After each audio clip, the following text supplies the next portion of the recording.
Okay, so can everybody hear me okay? Wonderful. Well, welcome. This is a bit unusual. We are presenting from the TBA conference. And so for those of you online, we have a standard presentation and then we have a live audience. I'm sorry that everybody online can't see how beautiful all of you look. But I get to see the live audience. So we're going to be pretty different tonight. So we're going to have our normal presentation.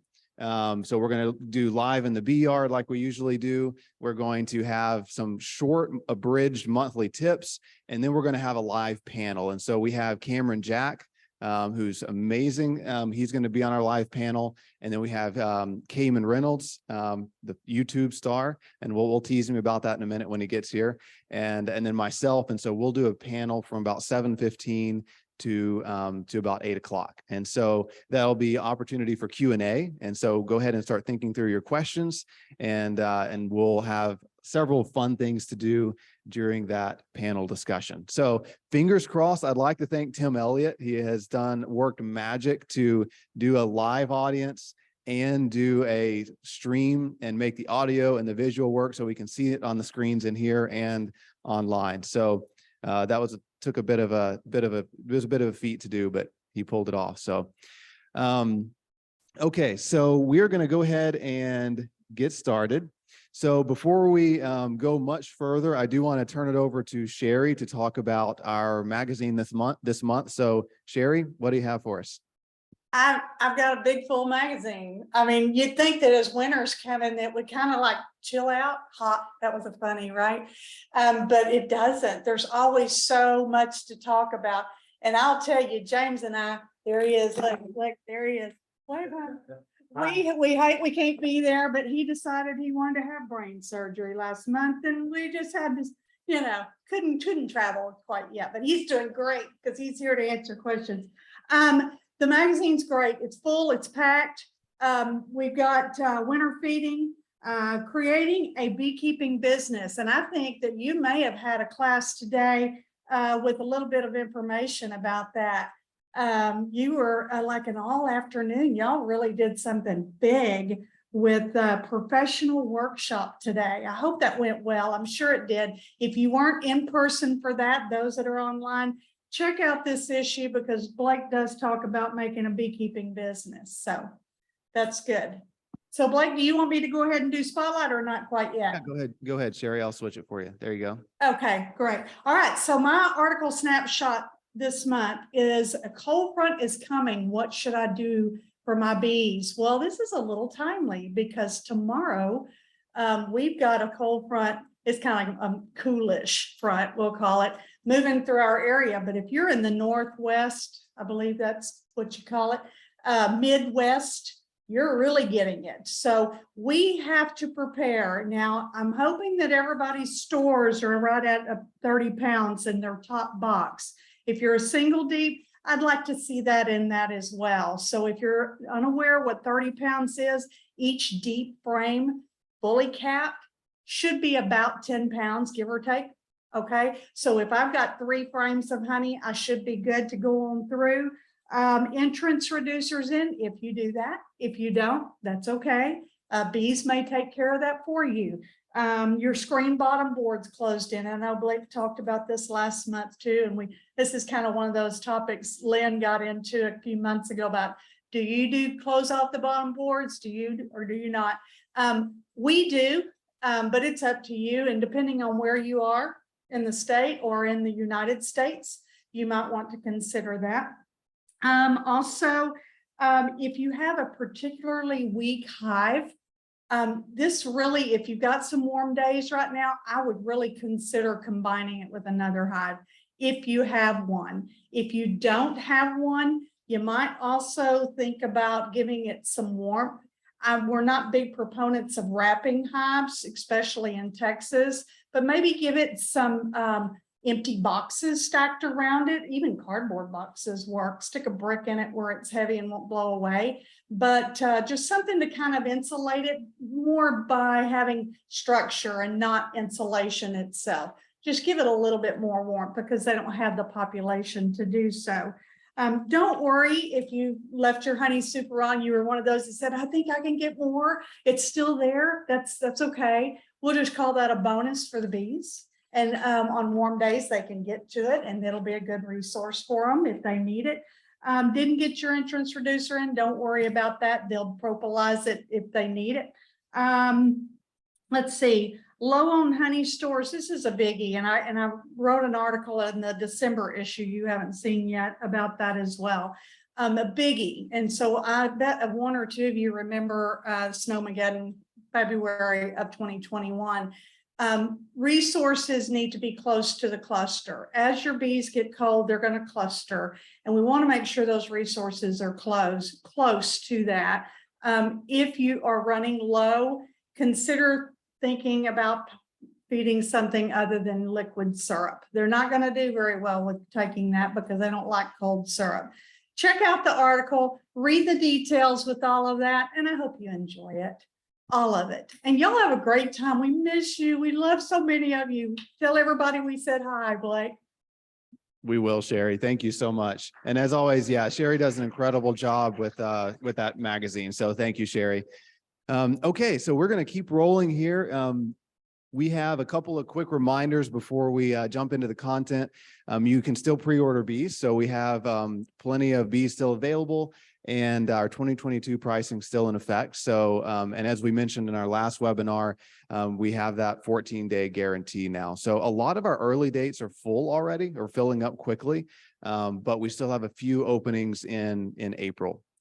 One other quick thing, we are doing something we've never done before. We're doing a flash sale in all of our stores on November the 12th. So next Saturday, we've got kind of some fall cleaning that we're doing, and we've got drone frames, deep frames with white foundation.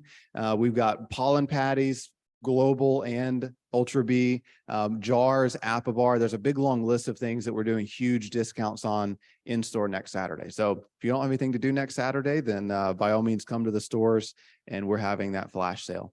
Okay, this is something that has been about a year in the works. We're pretty excited about it. So a lot of you know about Texas Friendly Beekeepers Facebook page, and Stan Gore, who's super active on that page, and the administrator. He has a sugar brick recipe that he has been using and promoting for several years. And it's a mixture of sugar, it's a protein, essential oils, etc. It's a really great recipe. And it's for feeding your bees in the winter when it's too cold for them to drink a liquid syrup. So usually after mid-November, the bees are clustering and it's too cold to feed them a liquid syrup. And so if you have a hive that needs food, you've got to give them some food source directly on the top bars rather than giving them a liquid feed. And so that could be a fondant, it could be a sugar brick, it could be liquid syrup in a container right on top of the top bars. But these sugar bricks are a pretty good way of feeding a hive during the winter that really needs the food. So we've taken Stan's recipe, we've developed it, and we're selling them. So we'll actually have some for sale at the TBA conference for those of you in the audience. And then we are selling those online, so they're live online as well. And on those, the 5% of the sales also go to Hives for Heroes. So for that product indefinitely. So pretty excited about that. Something to think about as before we jump into the bee yard is the panel that we've got coming up later this evening. These are some of the questions I would recommend to start thinking about. For one thing, we want to try to stump the panel. We want to give them the hardest possible questions we can think of, but think through what aspects of beekeeping you find most difficult. So it could be, oh man, I just have a really hard time with feeding. It could be my bees always dwindle and die in the fall. I can't figure out varroa mites. So think through what's an aspect of beekeeping that is most difficult for you. Think through what discourages you most about beekeeping. So if there's something about beekeeping that really discourages you, bring that up and let the panel discuss it so they can say, oh yeah, we went through that and here's what we did to fix it. And then what aspect of beekeeping do you just really struggle to understand? And bring that up. And hopefully as a panel, we can address that and help you understand it a little bit better. So go ahead and start thinking up those questions. If you're in the audience, write them down. You can ask them. If you're virtual, then you can go ahead and put those in the Q&A box and just write panel in front of it. And James and Sherry won't answer them, and they'll hold them till the end. Okay, so I'm going to jump out into the bee yard. I'm going to try that anyway, and we're going to see how the transition goes here. But we're going to try to jump out into the bee yard and theoretically, yes, wow, wouldn't it be amazing if this works? Okay. Much of this. Good evening, friends. It is awesome to be out here on a 75-degree November day. I mean, this is crazy. And the weather has been beautiful through the month of October for much of the South. You know, some years we get some major cold fronts coming through in October, and that really shuts the queens down. You know, when we have a week that's in the 50s anytime in October, you really just see those queens shut down dramatically. Brood rearing stops, they go into winter cluster mode. And we just really didn't see that through the month of October. We had warm weather, we got some rains, and we've had some rains even here recently in the last week, and the next week looks warm. And so our bees have continued to grow and build through the month of October, which is exactly what I love to see. I love it when we have warm Octobers. The bees can keep drinking syrup if they need it. They keep rearing brood, they keep expanding the colony to make sure they've got this big overwinter population so that they can come through the winter as strong hive. Now that we're into November, what I'm hoping to see is those temperatures to cool down. As much as we like to have warm weather in October, I do like to see it start cooling off in November, because I don't want the entire month of November to be warm as well and the bees just start burning through their winter stores and burning through those winter bees that they raised. So the ideal scenario for me is warm October, which we had, and now that we're into November, I actually want to see the weather cool off. The next week looks pretty warm, but theoretically, fingers crossed, it looks like we're going to have some cooler weather, consistent cooler weather, starting about 10 days out. So we'll see if that actually happens. I hope it does, because our bees have had a great fall to build up. I'm really eager to get into these bees and make sure that they've got enough food to overwinter. Now that we're looking at the final week or two left to give them syrup, I want to make sure they've got plenty of food. I want to make sure that they don't need more pollen patties. I've been feeding pollen patties later than normal because we've had such a warm October and they've still been rearing brood. And so we'll see what these bees tell us they need, but I'll probably keep feeding pollen patties through the first couple weeks of November. And then we'll also do some population checks and just see, hey, are these bees maintaining their population going into winter? So a lot of cool things to look at. Some Novembers we can't even get into the bee yard at all because it's so cold and certainly not the case this time. So let's jump in and see what these bees are up to. Let's talk about checking the population of a hive during a winter inspection. Now I know, when this video is being filmed, it doesn't feel much like winter. We're in November, but it's been warm, and so it's a beautiful 75-degree day. The sun is shining, we've still got green grass, but next month we'll be into December, and let's talk about how we do a late fall or a winter inspection. So my goal is always to be in and out of a hive pretty quickly this time of year. I am in a chillier November. I'm really just checking food stores, and I'm seeing what the bee population looks like and seeing if they need any feed in the form of, a sugar brick or fondant, assuming the weather is too cold for them to drink syrup. Once the weather gets under about 55 degrees during the day, they really aren't going to drink much liquid syrup, and you've got to give them some form of food directly on top of the hive. But even if it's 30 degrees outside, you can still check on your hive fairly quickly and easily to assess the strength and assess how much food the hive has. One of the things I always do is just lift up on the hive and see how heavy it is. And that's a crude way of doing it, but fairly effective. I mean, this hive, I can tell you, weighs, approximately 100 pounds. I mean, I could be off one way or another by 10 pounds, but it's a pretty heavy hive. If I'm just checking population, I'll frequently just break the boxes apart and I'll just lift up on the box. And I can tell you immediately, this top box is very heavy. It's completely full of honey. I can see the bee population, looking at this bottom box. I can tell you that, I've got 1, 2, 3, 4, about 5 frames of bees down below. I can look from the underside of this top box and see I've got 1, 2, 3, 4, about 5 frames of bees up in the top box. And it can be as simple as that. You know, I'm done. It can be that fast, that simple. You know, you can do it in under 30 seconds and you can see, okay, yeah, this top box is super heavy. My bee population looks good. I've got at least 5 frames in the top, 5 frames in the bottom. 10 frames of bees in the fall or winter is just fine. I'm done. So you shouldn't be afraid of doing an inspection like that almost at any weather conditions. You know, even if it's cold, it's not going to hurt your bees to quickly open them up, get that quick feel for how much food they have, that quick feel for how many, you know, what the bee population looks like. 30 seconds in and out, you can do that in any weather conditions to assess the strength of your hives. I'm really curious to see what's going on with this hive. A little bit of history here. A month ago, we joined 2 hives together.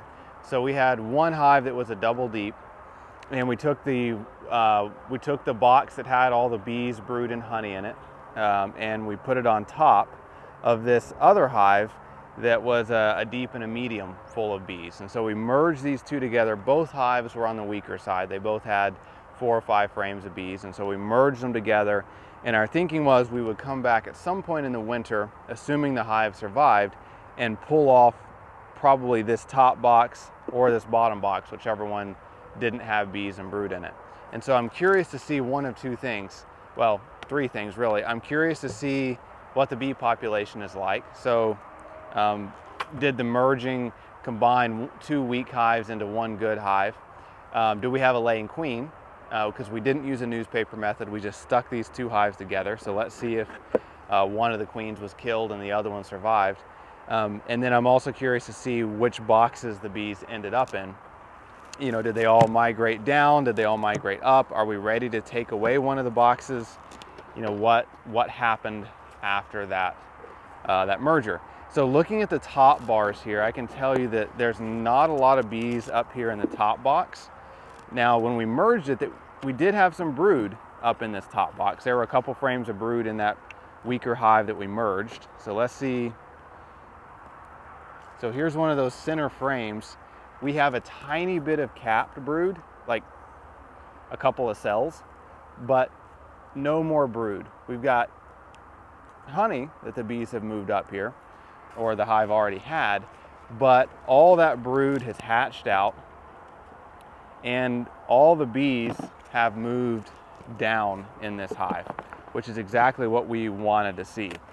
So let's see what's going on in the lower boxes. This top box is also not very heavy. I mean, it might have 15 pounds of honey in it. So looking further down in this medium box is about halfway full of bees. So we're getting warmer towards the center of the bee population. So we've got a much better bee population in this medium box. And no eggs yet. I thought I saw an egg, but my eyes deceived me. Oh, well, I don't see an egg, but I see even better. Here's our queen bee. So we know that one of the queens anyway survived. So we've got a queen bee, so that's always a good sign, because that tells us that we had those queens fight, and one of them anyway survived, and so we have a queen. So let's look quickly at this bottom box. This box is pretty full of honey. I would say about 25 pounds or so. And this bottom box is about half full of bees, and pretty lightweight, not a lot of honey in this bottom box. So the bees have moved down, which is a great sign. It's not a phenomenal hive. We've got a little bit of brood down here, so our queen has moved down and is laying in the bottom 2 boxes. Like I said, there's not a ton of honey in this bottom box. So what I'm going to do at this point is I'm going to combine the honey from our top deep into our bottom deep and consolidate this whole hive into a deep and medium. Because this is the time of year where we can start doing that. The interesting thing is, going through these hives, I'm still seeing drones, which is really kind of late in the year to still see drones. But I normally see that until we have a significant cold front. And once we have a really significant cold front come through, where we've got a week of temperatures, you know, in the 50s, that's when you really start seeing the bees kick all those drones out of the hive. But until then, those drones can sometimes hang out in decent hives with good stores and warm weather. So I'm just going to pull, I've got a couple of empty frames in this bottom box, and I'm going to pull a couple full frames of honey out of this top box to kind of consolidate everything down into just one story and a half. There we go. These are pretty much the only full frames of honey. That one's not very full. And since this isn't a terribly strong hive, you know, they aren't going to need 60 pounds, or, well, they're not going to need 40 pounds of honey to survive the winter. You know, they can go through on much less, because in reality, they're only about 7 or so frames of bees. And you don't need, you know, full 40 pounds of honey for a weaker hive to survive the winter. And this medium box, like I said earlier, has about 30 pounds, 25, 30 pounds of honey in it. So I would say that our consolidation efforts last month were successful. They killed one of the queens, but the other is still there. They've got some brood. They migrated down into the lower boxes. We're able to remove this deep. And so now we've got one hive that should survive the winter and is consolidated to a deep box and a medium box. So that's a success story when it comes to combining hives. Sometimes it doesn't work out that way, but in this case, it turned out pretty well. So I'd like to show you a really normal hive brood nest for the time of year. Now this hive has a deep box and a medium box. I've already pulled the medium box off so we can see the bottom brood box. And I've already smoked the bees down. It's a fairly strong hive. It's got a total of about 10 frames of bees. And something that's really normal to see this time of year. And even though we've had warmer weather, I'm still seeing the bees reduce down the queen, and she's not laying as much as she was a month ago. So even though we've still got warmer weather, they're still beginning to reduce down the brood nest area. And this is kind of a very classic look at what that looks like. So we've got, you know, a frame just with honey on it, and it's got some pollen in it.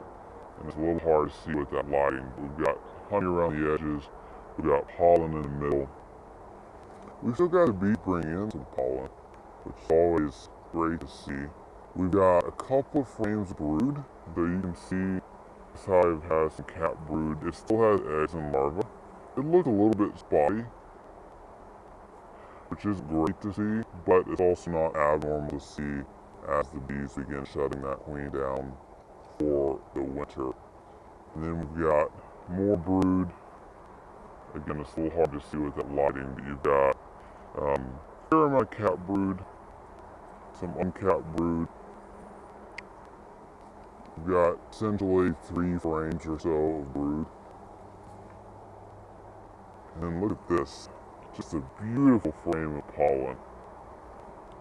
So this frame is pretty much trying to get that lighting right so you can see it, but it's not cooperating. You'll have to take my word for it. But this is a frame that is completely full of pollen. And so they're certainly bringing in some good pollen and still bringing in a little bit of nectar, depending on the hive. So this is pretty normal. You know, you've got 2 to 3 frames of brood. You've got a frame of pollen. You've got several frames of honey. And the bees are just slowly but surely consolidating that queen down. And the queen is starting to shut down the brood rearing, which is completely normal for this time of year in November. Let's do a checkup on probably the best hive in this bee yard. So this one was 3 boxes, pretty much full of bees at our last check. And let's just see if they've increased or decreased in population. Now, I always want to see my hives increase in population, but we're getting at the time of year where it's more common to see them start decreasing in population. As those summer bees start dying off, the population begins to shrink. And that's perfectly normal, and that's okay, because bees don't need 3 deep boxes full of bees to overwinter. They need, enough bees to restart the hive the next spring. So we don't need 3 boxes full of bees. Now, you do need a minimum of ideally 6 or so frames of bees for them to make it through the winter and restart the hive next year. If you've got more like 8 frames or 10 or 12 frames, even better, they'll restart even faster next year. But typically, I don't worry about my hives being too strong. That's always a good problem if they're too strong. But I'm always going for this time of year about a minimum of 6 frames of bees. Otherwise, I'm a bit concerned. So this box, when we opened the lid, it was pretty full of bees. And as you guys know at this point, popping that lid open and getting a quick look between the frames is the best way to gauge the strength of a hive. Now, this top box is completely full of honey, and we should have extracted honey from this. It's probably 50 to 60 pounds of honey. It's very, very heavy. And it's pretty full of bees. I mean, we've got 1, 2, 3, 4, 5, 6, about 7 frames of bees I can count between these frames. So we've got a fantastic box full of bees. Let's dig a little further and see what we've got going on. We also put pollen patties on here. They're global pollen patties, and they've eaten through the whole thing, more or less, which is always a good sign. They have certainly been bringing in some nectar to continue to fill up the brood nest with nectar, which is always a good thing this time of year. We certainly don't need to feed these hives. And in general, I would say most of these hives we've looked at or I've looked at today do not need feed. Most of them have been pretty full of syrup or nectar. So again, a big strong hive like this, yeah, they'll need 40 or 50 pounds of honey to survive the winter, but they certainly have that as well. They've got about 3 or 4 frames of brood up in this top brood box, or the second brood box, and this is really normal. I mean, we've got some capped brood around the edge, we've got uncapped brood in the middle, the capped honey on the edge, and the bees are just kind of progressively shrinking down that brood nest. They're slowly crowding out that brood with honey or syrup, and that's what I expect to see. A smaller and smaller area of brood on each frame, and more honey stored around the edges as they reduce down that population. But they've got, 3 or 4 frames of brood up here, and they probably have roughly the same in the bottom box. So your strong hives, your best hives, may still have 6 frames of brood, but most of your hives I would expect to be more like 2 or 3 or 4 frames of brood at this point. We've got some honeycomb that fell off. Usually when I have bits of burr comb or honey, I will usually just throw it over the fence and let the bees go out there and rob it. And then if you want to collect that wax a few days later and reuse it, you can. But I usually try to get it a little bit away from the bee yard so I don't start a robbing frenzy this time of year. And yeah, I mean, we've still got some good brood down here. Not a tremendous amount, but this is a frame pretty full of eggs and larvae. We've still got capped brood here. We've got 1, 2, it's like about three good frames down here in the bottom box. So yeah, I mean, for a super strong hive, they're doing well. They've still got several frames of brood, but less than last time. Last time we checked this hive, they probably had 10 or 11 frames of brood, and they're nearly half of that at this point. So very normal. It's what I expect to see. Their population is still good. Nothing at all. This hive should survive the winter in great shape and come out on the other side ready to split, hopefully in March. I am going to leave this hive triple deep because they still have at least a half a box full of bees in every single deep box. Now I'll probably come back in January or so, and if all the bees are consolidated in 2 boxes, I may pull off one of these deeps later this winter. But I'm really not in a hurry. I mean, the bees could use the space at the moment, and the only time I'm really pulling off excess boxes is if they're, less than half full of bees. If they've only got a couple frames of bees in them and not a lot of excess stored honey, then I'll pull the box off. But if they've got a lot of honey and a lot of bees, like this hive does, at this point I'll just let them take care of it through the winter for me. So there's not as much to do in the bee yard this time of year as other times of year. I mean, when I'm going through my bees this time of year, I'm pretty much just making sure that no hives need a final shot of syrup. Most of the time they don't this time of year. I'm often still putting pollen patties on until we get, a solid week. When it gets down into the 50s, during the day, then I'll usually stop eating pollen substitute. I'm doing a quick population check, and the main reason I'm doing that is just to see if I need to combine any hives. If they're under 5 or 6 frames of bees, I'll be combining it with another hive. But this time of year, really up through January, we're really just doing quick inspections, checking on food stores, checking on population, and that's about it. We're taking boxes away if they don't need them.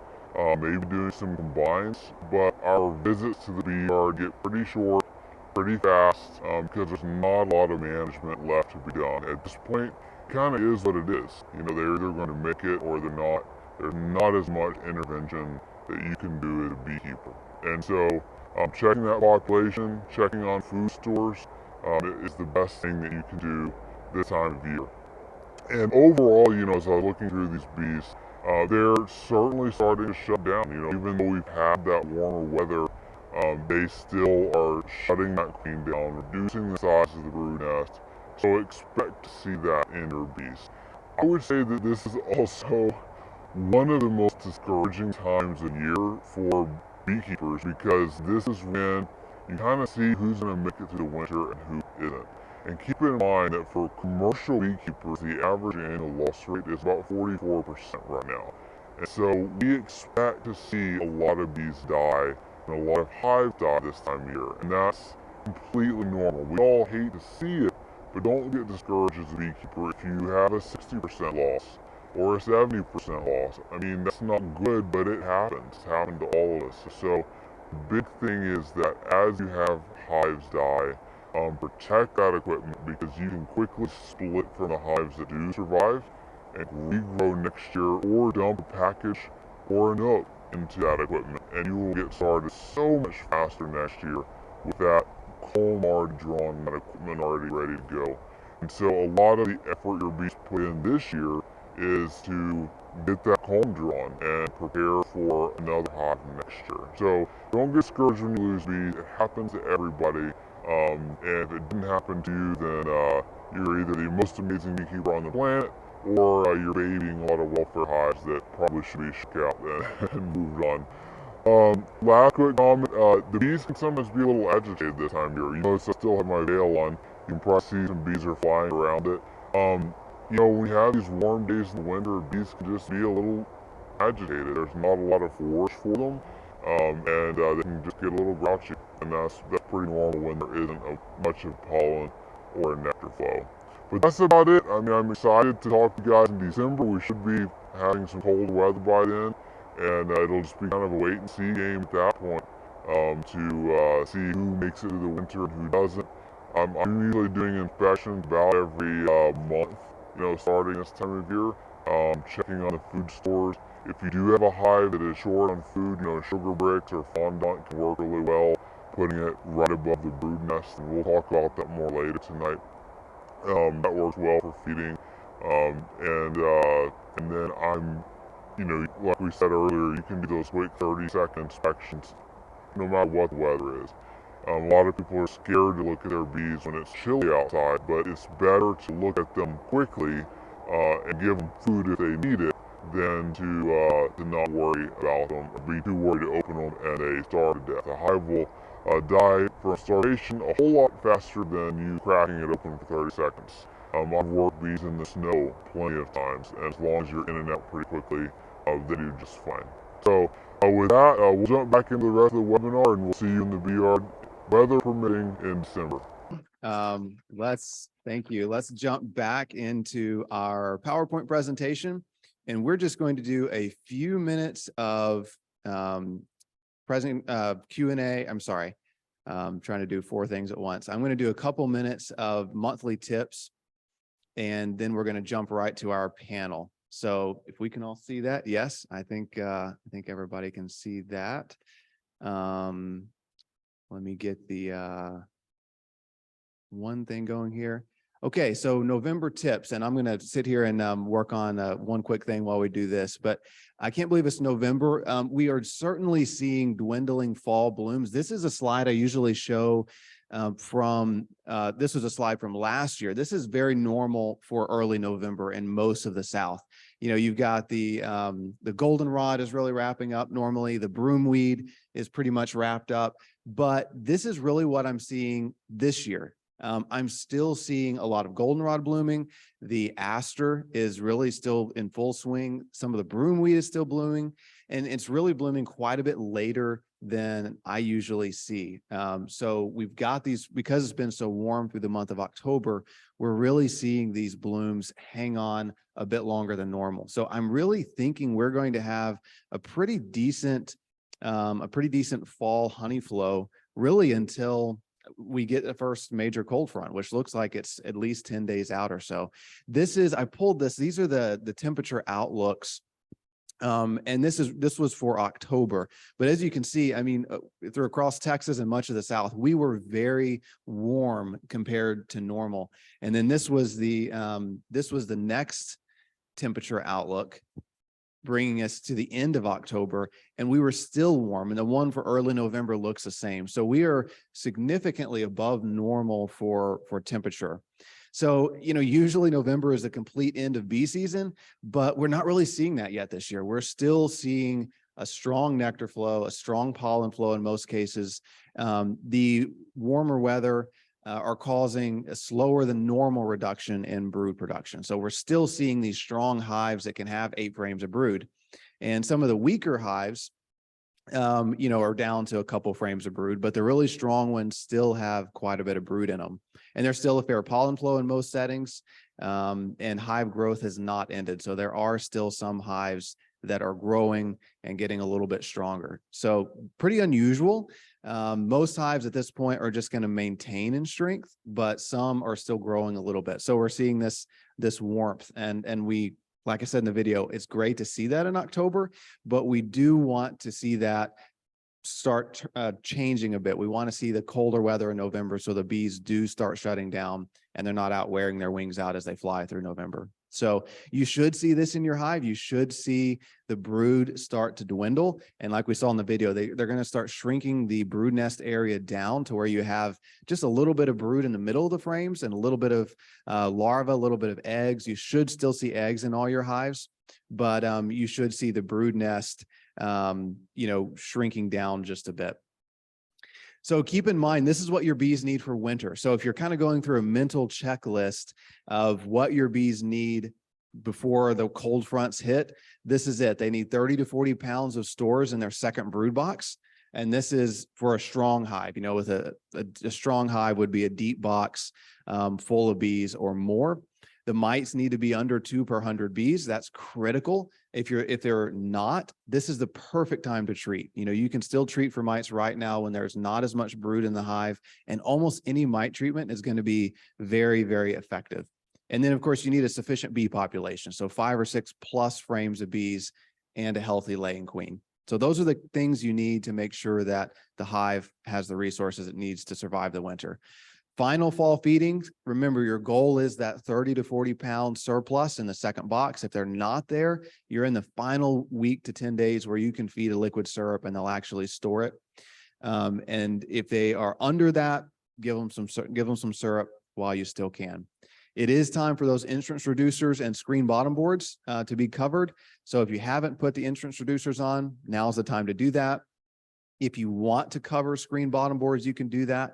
I don't recommend necessarily covering screen bottom boards. I think it makes us feel better as beekeepers, but the bees don't really care. The big thing is that a cold wind isn't blowing up underneath that screen, and you want to block that so the cold wind can't blow up under it. But as long as that's blocked off, varroa mites can keep falling off those bees throughout the winter, and you don't have to completely cover that screen bottom board.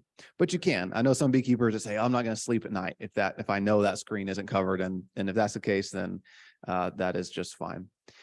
One of the final things I wanted to mention before we have our panel come up is, like I said in the video, this can be a discouraging time of year. You know, this is when we really start seeing our hives decline in strength.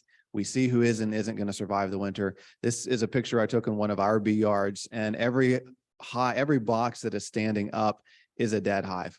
And so that's where we kind of went through and said, you know what, these are the ones that aren't going to make it. These are dead. And we'd rather find that out now than in the middle of the winter. We'd rather get that equipment pulled, stored properly, and be able to use it next year. So I know it's discouraging, but take care of that comb, get it treated for wax moths, and you know, don't worry about the loss rate. It's going to be significant, especially if you're brand new to beekeeping. You know, your first years in beekeeping, the goal is to learn. And even once you know what you're doing, it can still be 40, 50, 60%. Real quick, winter inspections. These are the things you should be looking for as you're doing winter inspections. You're going to be looking for brood and eggs. Don't expect to see a lot of brood, but I do want to continue to see eggs in my hive through most of November. I'm looking for pollen stores. If I'm going through a hive right now and it doesn't have any pollen stores or less than half a frame, I'm certainly going to be giving it a pollen patty. You want to see if they are eating the pollen patties if you do have it in there. You want to be checking the population like we did in the video and checking the honey stores. So these are the things you want to be looking at during November inspections. And for everybody online, I know the video isn't on so you can see me, but I can't figure out how to turn it on. So I'll get to that in just a minute. When to look in your hives. You know, it's getting chilly. And so a really common question is, when should I not look in my bees? You know, if it's chilly outside, should I not look? So I put this together. These are just kind of guidelines, my recommendations on when to look and how long to look. If it's above 32 degrees, make sure your inspection is less than a minute and you're not pulling out frames. If it's 40 degrees and sunny or above, you know, you can do more than a minute and you can pull out a frame. If it's 50 degrees and sunny, you can pull out several frames. You can do a several minute long inspection. Ideally in the winter, you're going to do inspections during the heat of the day, and ideally several hours before dark so that cluster can reform before it gets cold. And the picture there, in case you're wondering, that was one March. I think it was March of 2015, I believe. It was incredibly cold, but we had to split bees because we had queens being delivered, but it was like 30 degrees. And so we had to split. So we carried this canopy around. We have this little propane heater you can see in the corner, and it's blasting heat on the pallet of bees as we're splitting them. And it actually stayed about 60 degrees in there with that propane heater blasting. And you can see all the bees on the roof of that canopy. They're just clustering together to stay warm. And then when we had a hive that needed extra bees, we just scoop them off the roof and dump them in the hive. And it was a good little reservoir of bees. So it actually worked really well. And the guys, our crew, wanted to bring some drinks in there and a little TV, and but we didn't do that. But when we got ready to move, we would just pick up the whole canopy and move it over the next pallet, and it worked really well. And we split a couple hundred hives, you know, below freezing, and the bees did just fine. How often to inspect? Usually, I do at the most 2 times per month, November through January, and it's just a really quick check. November, like I said, I'm adding pollen substitute if they need it. I'm checking the cluster size, you know, seeing if they need food. But usually I'm just doing very quick, brief inspections this time of year. So with that, let's jump to our expert panel. So if our panelists want to come up and head up onto the stage, I'm going to get the video turned back on. Well, it would help if I just click start video. Well, there we go. Okay, so now we're back. So if the panelists want to take a seat up on the stage, I will jump up there and we will get started. So as a reminder, here are the questions that we had discussed. So if you, as you're thinking through questions for the panelists, what aspects of beekeeping are most difficult for you that we can discuss? What discourages you most in beekeeping? And of course, what beekeeping concepts do you most struggle to understand? And so, Sherry, as you get those questions in the Q&A box, feel free just to unmute yourself and ask those questions because I can't see them from up here. And then, of course, our live audience will take questions as well. And I have some questions to ask the panelists too that are entertaining. So before we get started, though, if you guys want to introduce yourselves, I can say nice things about you, but hey, I'll let you guys say nice things about yourselves. But these are incredible guys. I'm so excited to have them on our panel. So Cameron, if we want to, and we've got Cameron and Kaymon, and so good luck getting that straight tonight. But I know. go ahead, Cameron. All right. Well, thank you, Blake, and thanks everybody. It's been a fun day for those of you that was in, practical beekeeping group. We had a good time. Yeah. So my name's Kaymon Jack. I'm from Southern Nevada. I grew up my grandpa was a beekeeper, so I kind of grew up around honeybees and beekeeping, but it wasn't until I got into college that I kind of fell back in love with beekeeping, and I'm now an assistant professor at the University of Florida. I have primarily a teaching appointment. I teach a lot of beekeeping. I actually teach 10 beekeeping courses at the university. And I also do research primarily related to varroa control. Fantastic. Yeah. Why'd you let him go first? So I'm Kaymon Reynolds. I just keep a handful of hives. We have a YouTube channel. We make a couple videos, not like Blake's, but we try. And we run a small conference called Hive Life and do some fun stuff like that. Awesome. Not Thank that you. small from what I've heard. Yes, and the difference in Cameron and mine, our videos, is he has like 50 million followers on your YouTube channel. So that is pretty amazing. Okay, so questions. So I've got questions that I would love to ask them, but I want to make sure we get to yours first. So Dodie, did you have a question?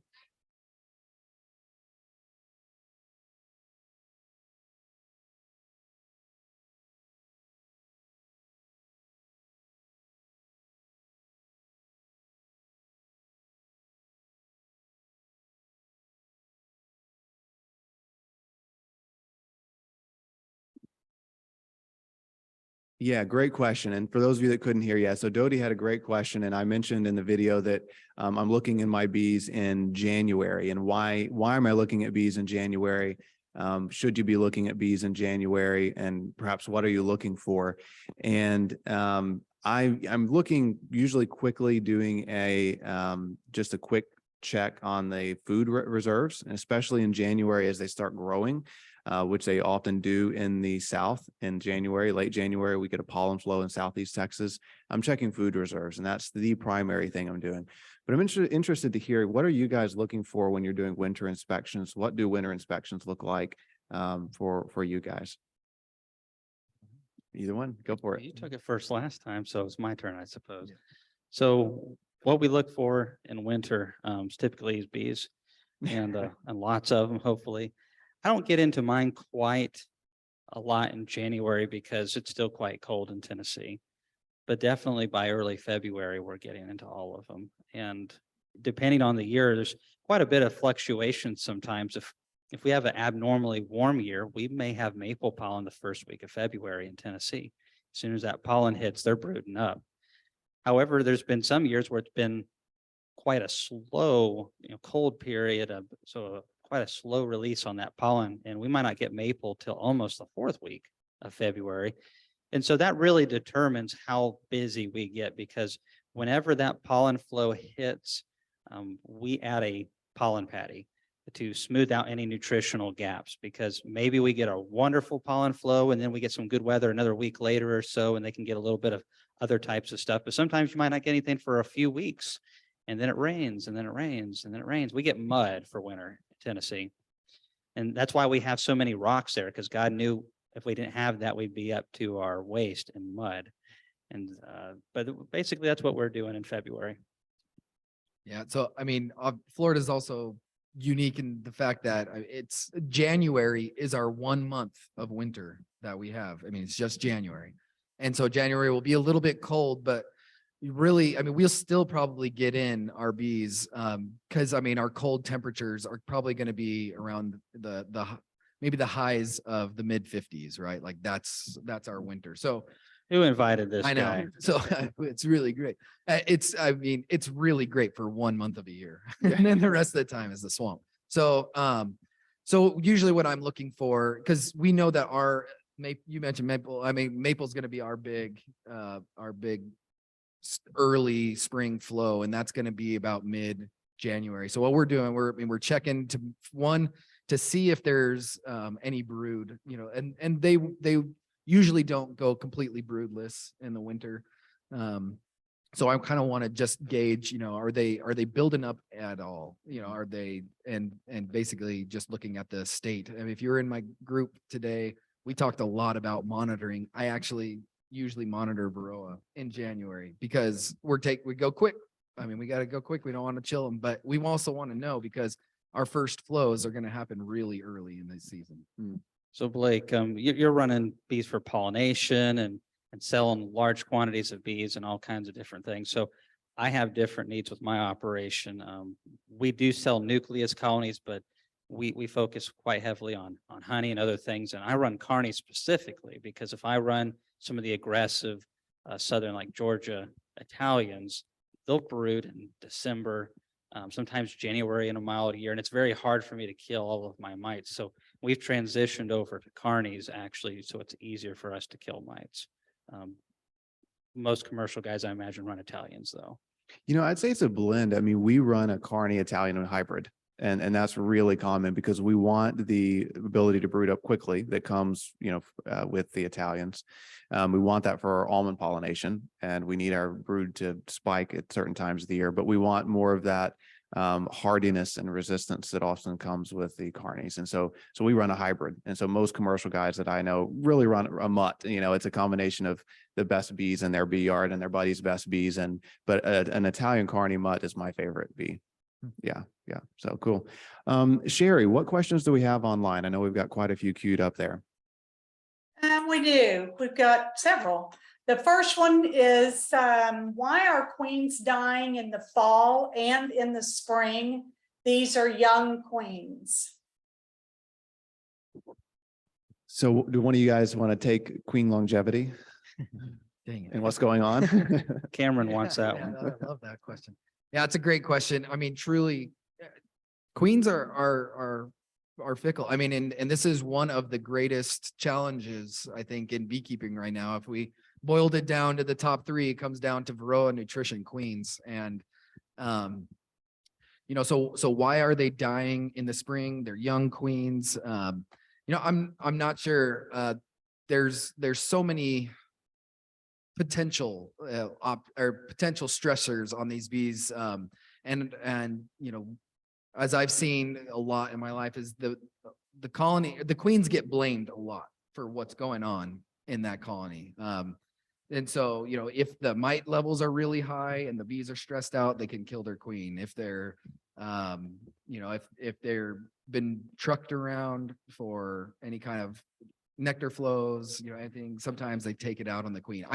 I don't know. I don't have a satisfactory answer to this. It's something that surely needs a lot more attention. And I will also just say, just from the researcher side of things, you know, knowing that queen issues are such an important topic, you know, more people should be doing honeybee queen research, but I'll tell you, it's kind of a hard one. I'd say that people have been listening to me all day and tired of me saying that, but there's a lot of hard things about studying queens. I mean, one, you have to rear them in abundance, but you also have to have a lot of colonies to be able to study them. And to study longevity means you have to have, you know, multiple, and you're going for long periods of time, and you have to think of all the variables.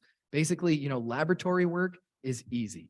Like I can manipulate things in the lab. I can control all the variables in the lab. Field work is hard, especially with a long study, like studying queen longevity. There's so much that can happen in a year, 2 years, whatever you're using to as your time frame. And so it's difficult. And that's probably why there's still so many unanswered questions about queen health. Queens don't live as long as many of us think that they do as well. Now, first getting a new queen that year and then having it die the same year, that's definitely not as long as a good queen should last. Like you said, there could be several issues. Maybe there's some imbalance in the colony and they will take it out on the queen many times. It's very difficult to requeen colonies that are out of balance. If they're old bees, if they didn't have a queen come back and you have almost no brood left and you purchase a queen, even if she's a really good one, if they're very out of balance, sometimes they'll just let her lay for a little bit and then they'll raise a queen off from her offspring because they're so out of balance that they blame it on the queen. Also, there's a lot of variables in location in Texas and even in Tennessee. We brood for very long periods of time. Our queens are not going to last as long as a queen from Michigan and things like that. And typically, if I can get 2 great seasons out of a queen, I feel like I have gotten very good use out of a queen. There's some old literature that talks about queens lasting 3 to 5 years. I've had one go 4 seasons. The first 2 years were really good. The third, she could barely keep a single. And the next year I was still grafting off of her though, because of what she'd done in the past. But the second year, actually it was bigger. It was looking really good, strong double deep, and it was marked. I'm like, what in the heck's going on? It could barely overwinter. Well, she had a daughter in there laying with her and there was 2 queens. And so bees are quite interesting, but if you're a beekeeper who wants sustainability, let's say you have 5 hives, you need to have a few backups. If you have 5 hives, make 3 nukes to overwinter, do like a 5/5, 2 5-frame nukes, and put a fresh queen in there and those 3. And if one of these queens is, disappeared on you or is not performing well, you have your insurance and you can plug them in, because bees go forward very quickly when things are going well, but when things aren't going well, they go backwards just as quickly. That's awesome. Great. Let's take a question from our live audience. We'll try to take turns between the live and virtual audience. Yes, sir.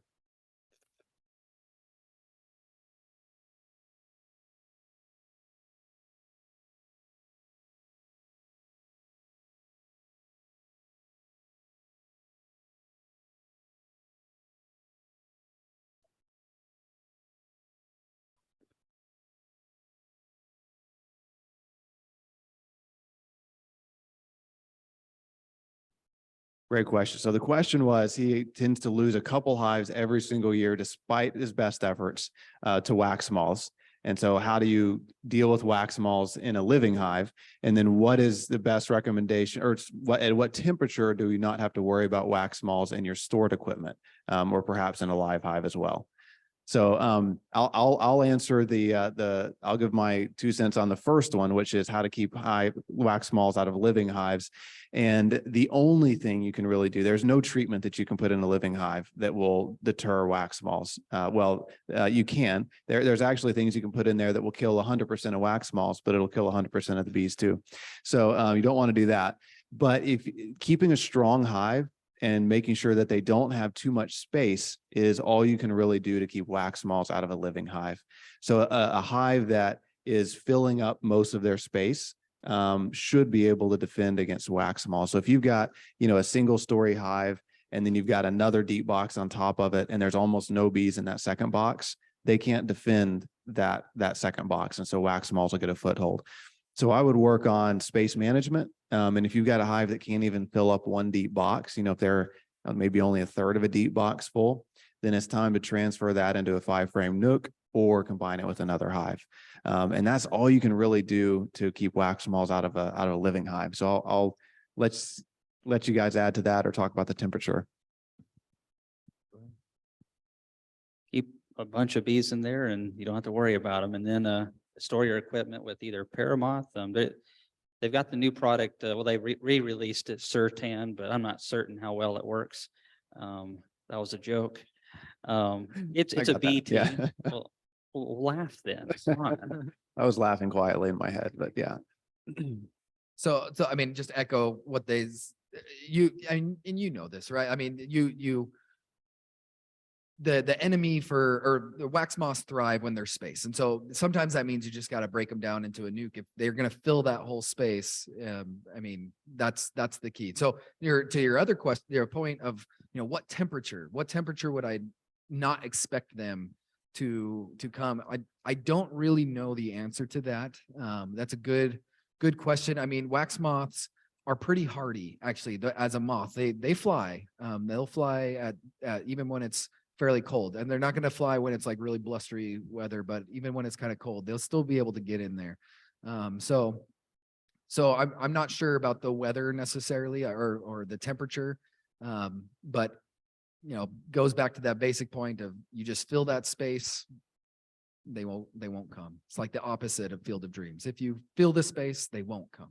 Okay. So That's how you do a joke. that's how I do it. This is really good. Yeah. Gosh. So usually after about 40 degrees, we don't worry about it Right. too much. Yeah. And you probably never get that in Florida. So I've yeah. never even seen 40 degrees. I'm from Las Um, Vegas, from Florida. Right. Never Yeah. felt that in my life. I mean, certainly once the nighttime temperatures are below freezing, once we get a couple of hard freezes and most nighttime temperatures are around freezing, I stop worrying about wax moths completely. So Can I just make a comment here? It's really strange to be on a panel with guys that aren't bald. that's a very interesting Wow. argument. This is the best head of hair in beekeeping right now. All this. It doesn't, it doesn't get better than this, folks. Yeah. Yeah. Okay. Well, on that note, Sherry, let's have another question from our virtual audience. I'm not sure that I want to comment on that statement. Okay, so us older beekeepers aren't going to take offense to that. So this anonymous asked, how do you determine the causes of one hive's performance that might be better or not as well as others that are only a few feet apart? Well, I will just say this drives me nuts as well as it drives everybody else nuts, right? Like, I mean, I know that I treated this bee the same way that I treated this colony, right? And then they're performing differently. This is, again, I'm giving you this perspective as a honeybee researcher, right? That I've tried my best to control all the variables I can, and it still happens. Oh man, it irks, right? Like I get it. I get that feeling. I get that struggle. The short answer is I don't know, right? I mean, we're trying to control as much as we can, but you're still dealing with animals that, as the best I can predict, I think I know what's going to happen, and that might not actually happen that way. And each colony, there are things in the environment that can set. I study a lot with, I do a lot of research with pesticides and, environmental toxins. It just takes a couple bees, maybe foraging somewhere, bringing something back. It just takes, a one mite that's going to start vectoring this certain kind of virus. So I mean, there are variables, there are things from the outside that could be coming in. Also very likely, I mean, there's different genetics. I mean, one queen that's mating with 17 drones right in their area. Now there's different kind of genetics that are coming in. They might handle certain stressors differently. So the real answer is I don't know. There's so many things that could happen, but that's the nature of beekeeping, I guess. We tested out 52 colonies this year. I'm not a PhD, but we did our best to try to look like we knew what we were doing. And so we took 52 colonies because as a beekeeper, we need to try to know what's going on as well. And we need to do some more research for ourselves. I mean, working together with the universities, beekeepers can definitely support universities as universities support beekeepers. And so what we were looking for this year is we took 52 queens that were from packages, and we placed them in, and we put them in April, and then we did the first wash the first week of June. We averaged under 0.25% infestation of mites. So they're on average, several of them didn't even have a mite in the wash. And then there's a couple that had, 2 and 1, that kind of thing. That was totally cool. Bees were looking great going forward, looking awesome, drawing combs, all kinds of fun stuff. Well, then fast forward to the first week of August, and we were averaging about 1.5% infestation. There were some that were about 3%, and there were some that were still well under 1%. So then we wait a little while, and then we test later, and we find that on average we are seeing mite counts, especially once we got to treating it. I'm giving the abbreviated version of this.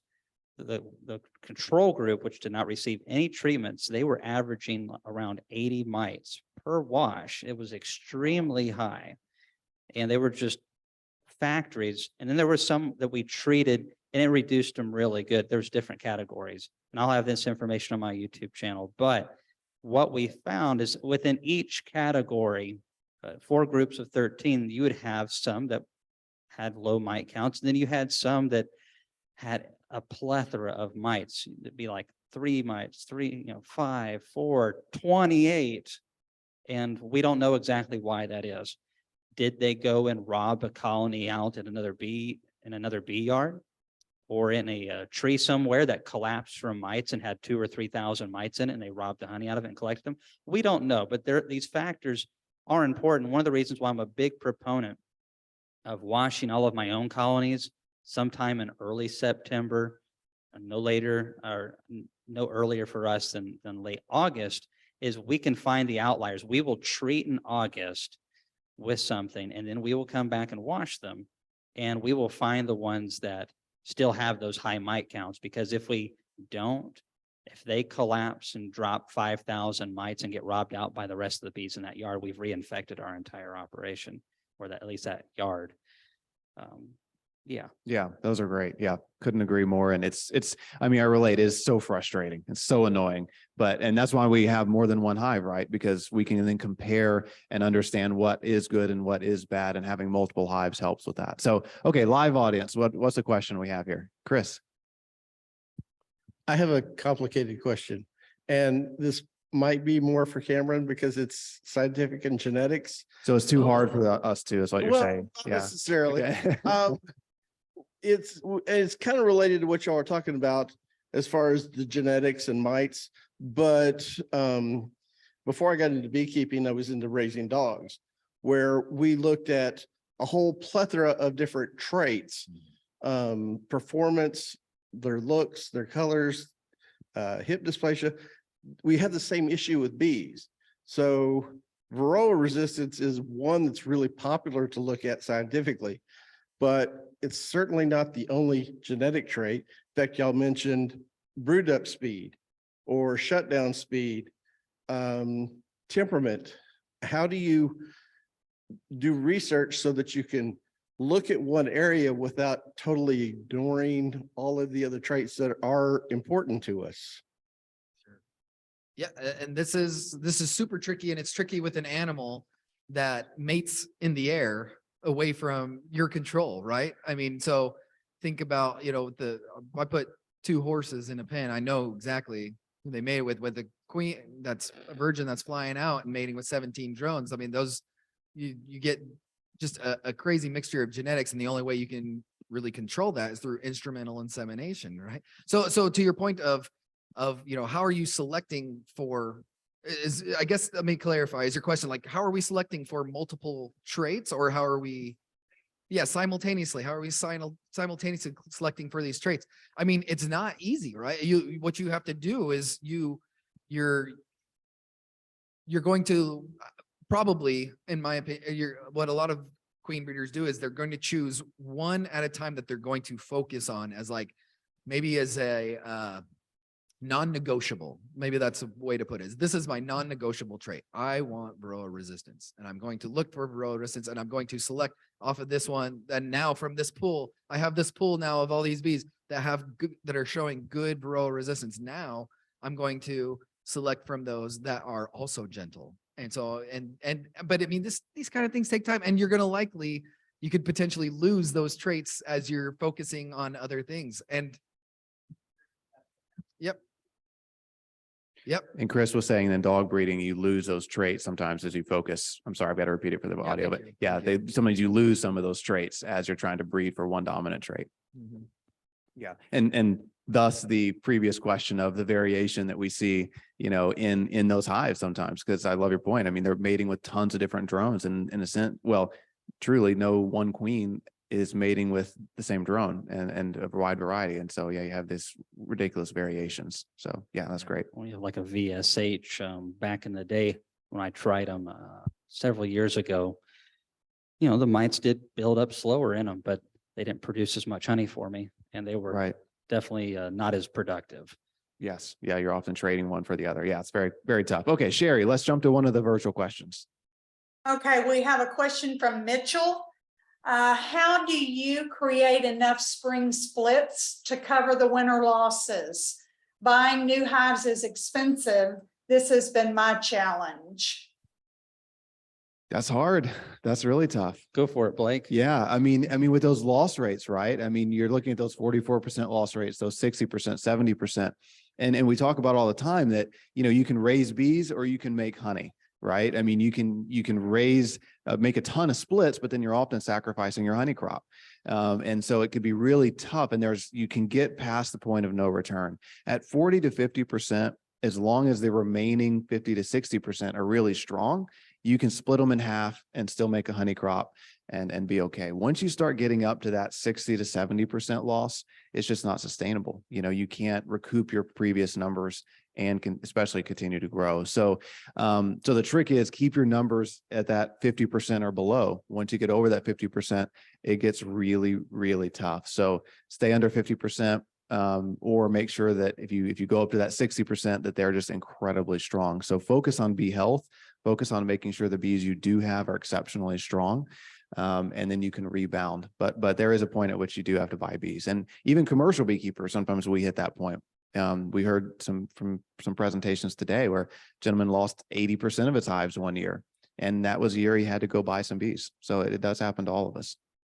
So one of the things that we do, and everyone's got different seasons, we do not take honey after middle June to late June. Our honey flow is done by the first to second week of June. So one of our main goals, and I'm getting to a point here, is to get that honey off as quickly as possible. For multiple reasons, we would like to get as much honey off as we can, but we also want to be able to get to our colonies and make splits and get new queens going. Those splits are insurance colonies. If we want to maintain 100 colonies coming into the next season for honey production, then I want to go into winter with 150 if I can.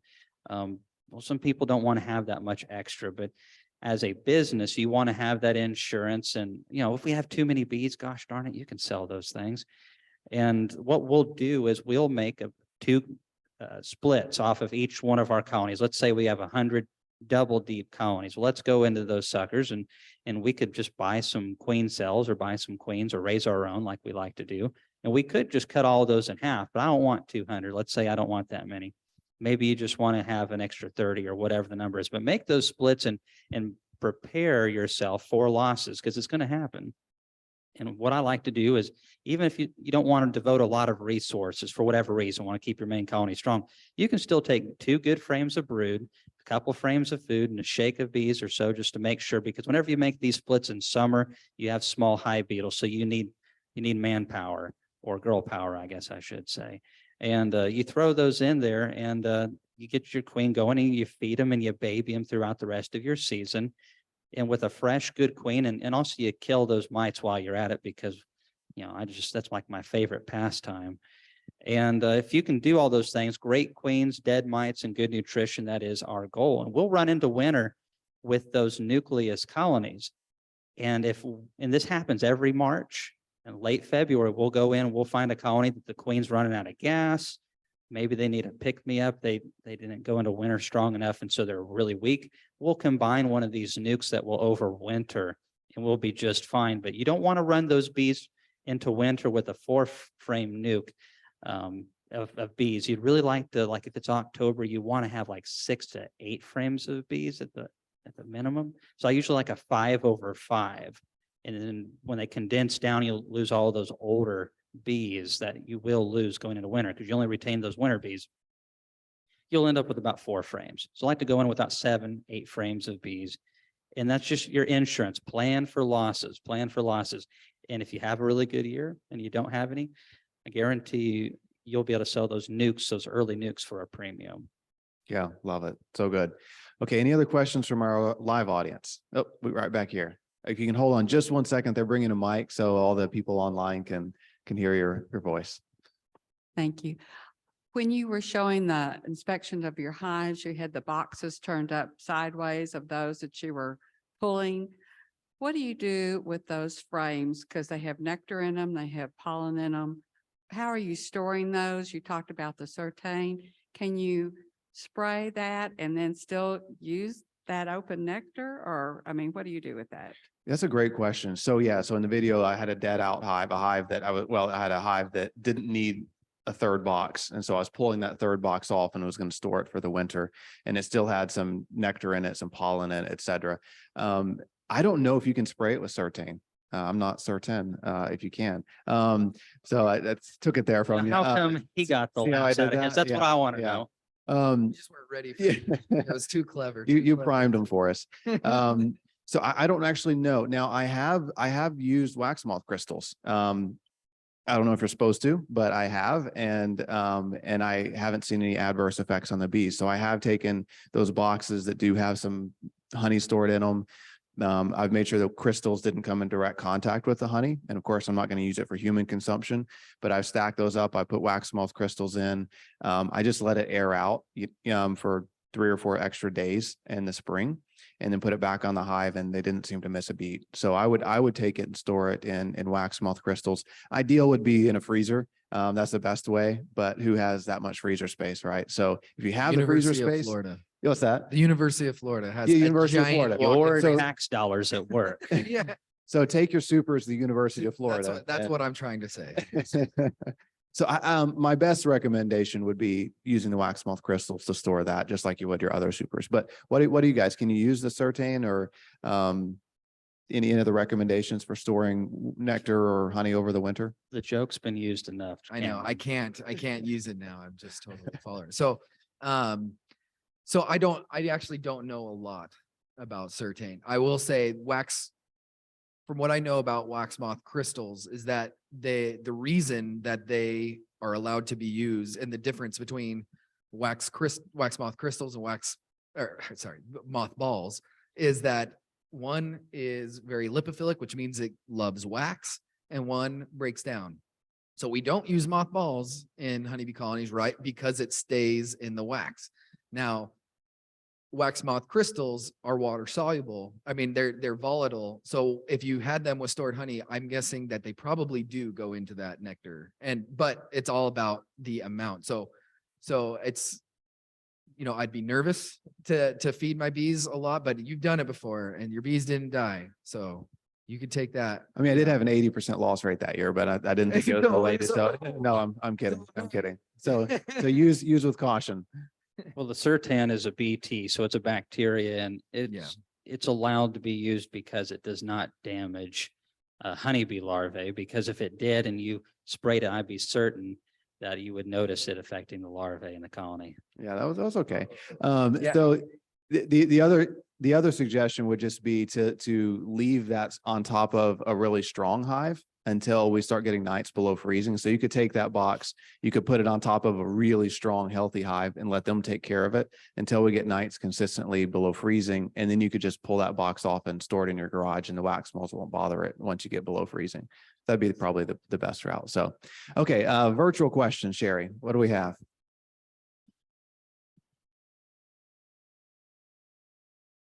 Oops, Sherry, you might be on mute. We're looking for a virtual question from you there. Okay, and I'm sorry, I pushed the button and it didn't react the way it was supposed to. The question's from Mike. I read a lot about adding insulation to the top of the hive for winter. Is that anything to consider for North Texas? If so, what are the recommendations for insulating, and how do you balance that with ventilation? My bees are just across the Red River in southwest Oklahoma, where it seems to stay a bit cooler. So is Florida or Tennessee or Texas want that one? I want that. Okay, go for it. You take that. Florida boys don't even know what a jacket is, much less insulation. That's true. So actually, one of the guys that I have speaking at my conference, and he has a YouTube channel with some very good content, is Etienne Tardif. Not sure if I'm getting his name. Etienne, you gotta say it just right. Anyways, he is really brilliant when it comes to insulation research. He has to be. He's north of the 60th parallel.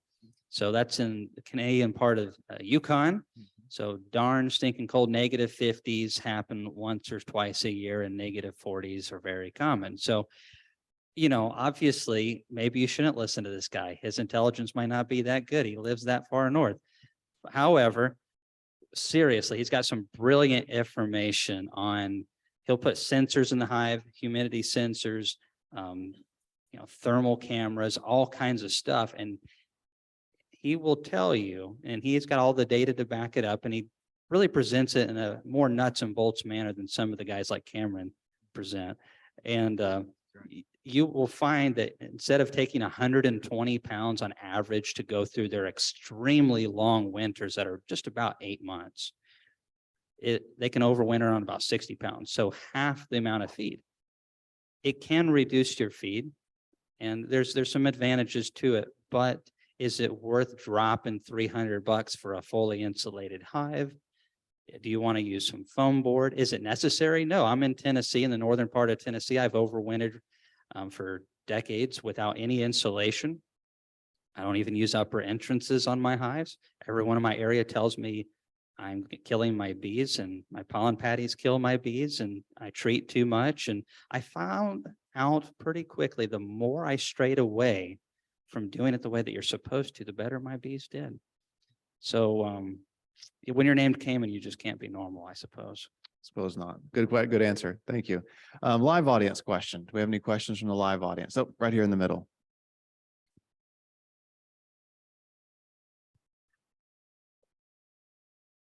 I tend to overmother my bees.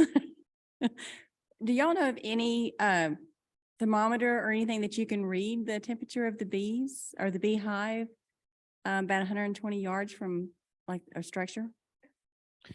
Good question.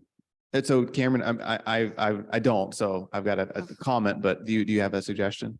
No, I was gonna say maybe that's just a little bit over mama in those hives. I mean, no, it's I mean, so for research, we do everyone. I mean, we can stick probes in there. They're not, I think if you're looking for a bee thermometer, I wouldn't waste my time. I'd look for, I mean, they have relatively cheap scientific supplies where you could look for thermal probes that are just on a string, right? That you just hang in the top. You can set the digital, digital plate on the outside, and then it just runs a little teeny probe in the middle if you were really curious about that. And I've done it just, I mean, also for funsies, right? Like this is not so like, what am I going to do if it drops down a little bit? I'm like, well, I can't really warm you back up, but easily, but just to watch.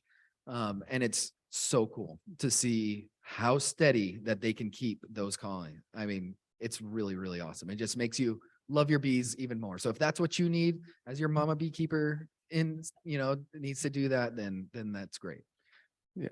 That's great. I was going to echo that it is amazing in an amazing way how uninteresting it will probably be, how steady the bees keep that temperature. And it is amazing through all conditions, how steady they keep it. And if it starts getting erratic, then you know you have a problem. Because I've had some sensors in hives and yeah, it's just dead even.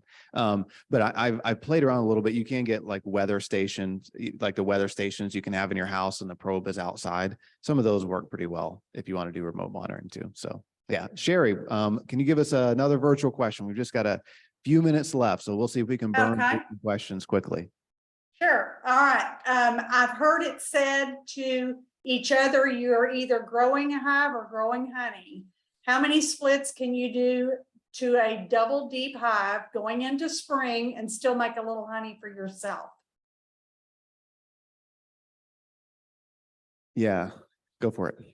Well, it depends on where you're at. So my buddy in Tennessee, he's in Memphis area, down in the Delta, and the soil is very fertile. They have irrigated cotton and soybeans, and they'll produce honey through June. They'll produce it through July, and I'm in a dearth period from the middle part of June all through July, in early August. And sometimes they'll even get, if it's a good year, a little bit of a nectar flow in August. And my flow is, my entire honey crop for the year is typically 8 weeks or under. So my bees have to be very strong during that period of time. However, we can still, a good colony, I should be able to at least get one good nuke split off of before the honey flow without damage in my crop, hardly at all. And those are some big bees. Now there's some colonies that will be behind. And so I'm not going to be able to pull a split off of those. And there's a couple that are so big. So really I might be able to pull almost 2 splits off of them. So it varies quite a bit, but that's getting, we try to get about 100 pounds with that. So we could split them a little bit more. And that way you don't have to worry about swarming so much. A lot of commercial guys that aren't focused on honey split their bees heavily, so they don't have to fool with the swarming quite as much. And but I pulled my honey as soon as possible in June, and I split them again. So that good colony, I'll at least get 2 more hives off of it. And I could get more aggressive than that, but my wife says no. A general rule of thumb that I usually try to follow is my normal split is 3 to 4 frames of brood. And that's about 6 weeks before my major honey flow. Every week closer to the honey flow I add another frame of brood if I want to make a significant honey crop. So if I'm at 3 frames of brood 6 weeks before, if I'm 5 weeks before, I'm at 4 frames of brood. If I'm 4 weeks before, I'm at 5 frames of brood. So I just keep upping it by 1 frame of brood for every week I get closer, if that makes sense, and still make the honey crop. It also depends a lot if you're using mated queens or cells. Mated queens obviously are going to accelerate that growth rate. So, okay. Any other questions from the live audience? Yes, ma'am. Do you think is the trigger of the honey flow? When in this area is the trigger for the honey flow? You can answer that? Oh, okay. I was wondering. And so by this area, I'm going to refer to Texas, and it can vary a lot depending on if you're in Southeast Texas or North Texas.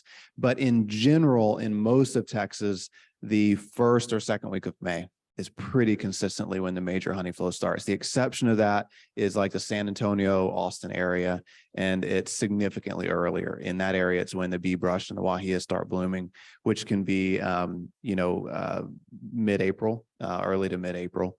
But for the rest of the state, 1st or 2nd week of May is pretty consistently when it starts. Virtual question share. We've got time for maybe 1 or 2 more questions. So go Well, for it. I've got one more. Patrick says, what is the panelist recommendation for the amount of oxalic acid to use? So the amount of oxalic acid. Oh, okay, the oxalic acid question. Hey. Okay, so there's 3 different ways to legally apply oxalic acid, right? We'll start there. Okay, so you can apply oxalic acid through the dribble, right? You can apply oxalic acid via vaporization. You can apply oxalic acid to spraying packages. Those are your 3 methods. Now, so applying it as a dribble, I mean, the actual legal rate, it does work. You have to apply it with multiple applications though to get really any kind of mite drop or consistent mite drop. It's got to be done at least, every 5 to 7 days, multiple times to really get something that works well. With oxalic acid vaporization, right now, the current legal limit of 1 gram, I am very convinced is not enough. And through different experiments, we've shown that at 1 gram, you're not going to really get a reduction of mites, even when you're applying it multiple times consistently. So now I work for the state of Florida. We're not in Florida, but this is also a recorded webinar. I don't want to lose my job. So, You want me to take it from here? yeah, if you wouldn't mind. We accidentally use more than the legal dose sometimes, and it seems to work pretty good. But it's an accident. I keep thinking I'm using a teaspoon and it's a tablespoon, and doggone it. Whoops. Yeah, whoops. But we actually in our research yard tested that out this year. We used 4 grams per deep box, and we had EPA exemption to test out oxalic acid and extended release. And so, I'm not recommending you guys do illegal stuff. Shame if you do. Shame. However, you need to kill those mites and kill them good. And what we found is even doing 5 rounds in 15 days with 4 grams per brood chamber, it did reduce them, but it wasn't even close to a 90% kill. It was a good ways away from it. We had a long ways to go. And the bees were affected a little bit, slowed the brood rearing down, applying that much, just a little bit. But anyways, don't do those things. Don't. Very good. Okay, well, we are a little past 8. And so if you're in the live audience, you're welcome to come up and ask questions afterwards. If you're in the virtual audience, you should have been here. But no, you can keep putting questions in the Q&A box, and Sherry and James will be answering those. And then if you have questions for our panel that you didn't get to ask, go ahead and put those in the Q&A box, and then we can reach out to these guys and get an answer for you. So with that, I'd like to thank our panel. They were fantastic. Great guys. The best heads of hair in the industry. So thank you guys. Thanks for having us on, Blake. Absolutely. And thank you guys. And so if you're virtual, good night. You can put those questions in the Q&A box and we'll keep answering those. If you're in the live audience, we'd be happy to answer your questions. So good night, guys. Thank you.